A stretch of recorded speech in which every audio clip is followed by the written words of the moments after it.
प्रत्येक मनुष्य के जीवन में ऐसा क्षण अवश्य आता है जब सारे स्वप्न, सारी आशाएं, सारे दृश्य ध्वस्त हो जाते हैं। जीवन के सारे आयोजन ही बिखर जाते हैं। एक और धर्म होता है और दूसरी ओर सुख। इसी को धर्म संकट कहते हैं। जब धर्म का वहन ही संकट हो और धर्म का त्याग ही सुख हो। विचार कीजिए, कभी किसी स्वजन के विरुद्ध सत्य बोलने का अवसर प्राप्त हो जाता है, कभी ठीक दरिद्रता के समय सरलता से चोरी करने का मार्ग प्राप्त हो जाता है, कभी किसी शक्तिशाली राजनेता या राजा के कर्मचारी का अधर्म प्रकट हो जाता है। सबके जीवन में ऐसी घटना बनती ही रहती है। अधिकतर लोग ऐसे किसी क्षण को धर्म संकट के रूप में जान ही नहीं पाते। हमें किसी प्रकार के संघर्ष का अनुभव ही नहीं होता। सहजता से सुख की ओर खींचे चले जाते हैं, जैसे मक्खी गुड़ की ओर खींची चली जाती। वास्तव में धर्म संकट का क्षण ईश्वर के निकट जाने का क्षण होता है। यदि हम संघर्षों से भयभीत ना हो, सुख की ओर आकर्षित ना हो, अपने धर्म पर दृढ़ रहे, तो ईश्वर का साक्षात्कार दूर नहीं।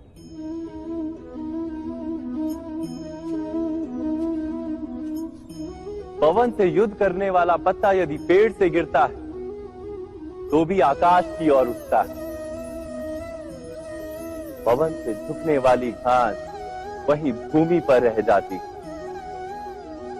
अर्थात धर्म संकट से यदि हम संकट को ही टाल दें तो सुख तो मिलता है, जीवन बढ़ता है, किंतु क्या चरित्र नहीं टूटता? क्या आत्मा दरिद्र नहीं हो जाती? क्या ईश्वर से अंतर नहीं हो जाता? स्वयं विचार कीजिए। दो व्यक्ति जब निकट आते हैं तो एक दूसरे के लिए सीमाएं और मर्यादाएं निर्मित करने का प्रयत्न अवश्य करते हैं। हम यदि सारे संबंधों पर विचार करें तो देखेंगे कि इन सारे संबंधों का आधार यही सीमाएं हैं जो हम दूसरों के लिए निर्मित करते हैं। और यदि अनजाने में भी कोई अन्य व्यक्ति इन सीमाओं को तोड़ता है तो उसी क्षण हमारा हृदय क्रोध से भर जाता है। इन सीमाओं का वास्तविक रूप क्या है? क्या हमने कभी विचार किया?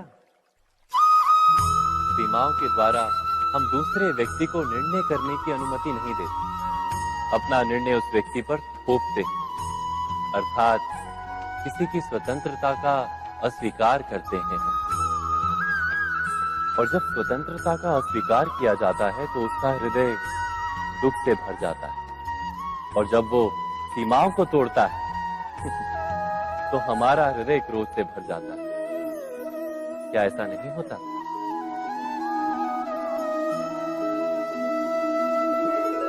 पर यदि एक दूसरे की स्वतंत्रता का सम्मान किया जाए तो किसी मर्यादाओं या सीमाओं की आवश्यकता ही नहीं होती। अर्थात जिस प्रकार स्वीकार किसी संबंध का देह है, क्या वैसे ही स्वतंत्रता किसी संबंध की आत्मा नहीं? स्वयं विचार कीजिए।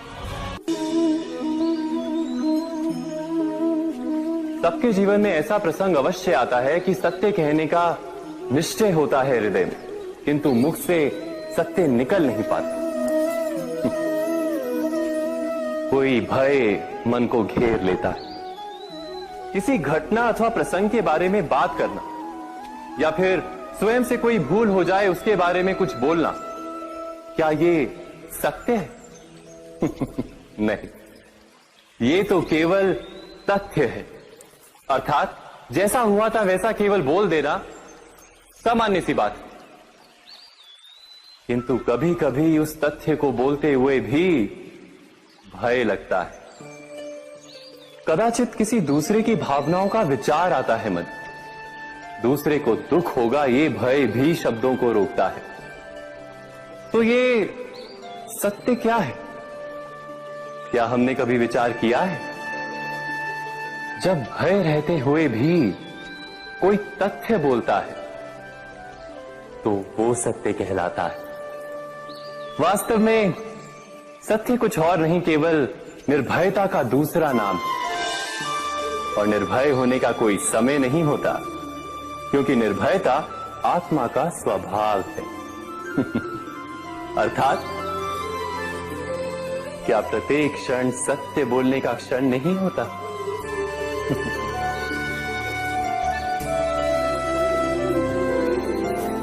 स्वयं विचार कीजिए।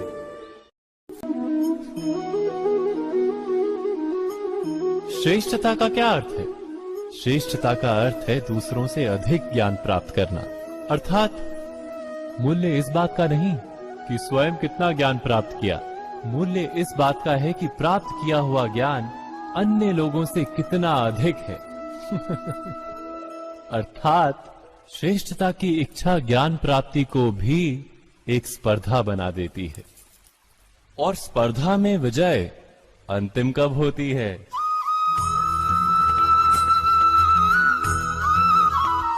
कुछ समय के लिए तो श्रेष्ठ बना जा सकता है, किंतु सदा के लिए कोई श्रेष्ठ नहीं रह पाता। फिर वही असंतोष, पीड़ा और संघर्ष जन्म लेता है। किंतु श्रेष्ठ बनने के बदले यदि उत्तम बनने का प्रयत्न करें तो क्या होगा? उत्तम का अर्थ है कि जितना प्राप्त करने योग्य है वो सब प्राप्त करना, किसी से अधिक पाने की इच्छा से नहीं, मात्र आत्मा की तृप्ति हेतु कुछ प्राप्त करना। उत्तम के मार्ग पर किसी अन्य से स्पर्धा नहीं होती, स्वयं अपने आप से स्पर्धा होती है। अर्थात उत्तम बनने का प्रयत्न करने वाले को देर अबेर सारा ज्ञान प्राप्त हो जाता है, बिना प्रयत्न के ही वो श्रेष्ठ बन जाता है। किंतु जो श्रेष्ठ बनने का प्रयत्न करता है वो श्रेष्ठ बने या ना बने, उत्तम कभी नहीं बन पाता।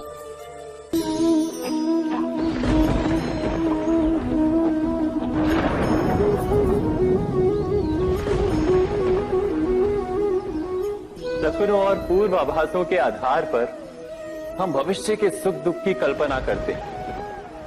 भविष्य के दुख का कारण दूर करने के लिए हम आज योजना बनाते हैं। किंतु कल के संकट को आज निर्मूल करने से हमें लाभ मिलता है या हानि पहुंचती है? ये प्रश्न हम कभी नहीं करते।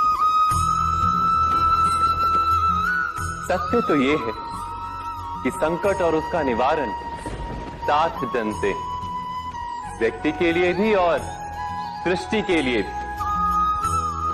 नहीं, आप अपने भूतकाल का स्मरण कीजिए, इतिहास को देखिए, आप तुरंत ही ये जान पाएंगे कि जब जब संकट आता है तब तब उसका निवारण करने वाली शक्ति भी जन्म लेती है। यही तो जगत का चलन है। वस्तुतः संकट ही शक्ति के जन्म का कारण है। प्रत्येक व्यक्ति जब संकट से निकलता है तो एक पद आगे बढ़ा होता है, अधिक चमकता है, आत्मविश्वास से अधिक भरा होता है, न केवल अपने लिए अपितु विश्व के लिए भी। क्या ये सत्य नहीं? वास्तव में संकट का जन्म है एक अवसर का जन्म, अपने आप को बदलने का, अपने विचारों को ऊंचाई पर करने का अवसर, अपनी आत्मा को बलवान और ज्ञान मंडित बनाने का अवसर। जो ये कर पाता है उसे कोई संकट नहीं होता, किंतु जो ये नहीं कर पाता वो तो स्वयं एक संकट है विश्व के लिए। विचार कीजिए।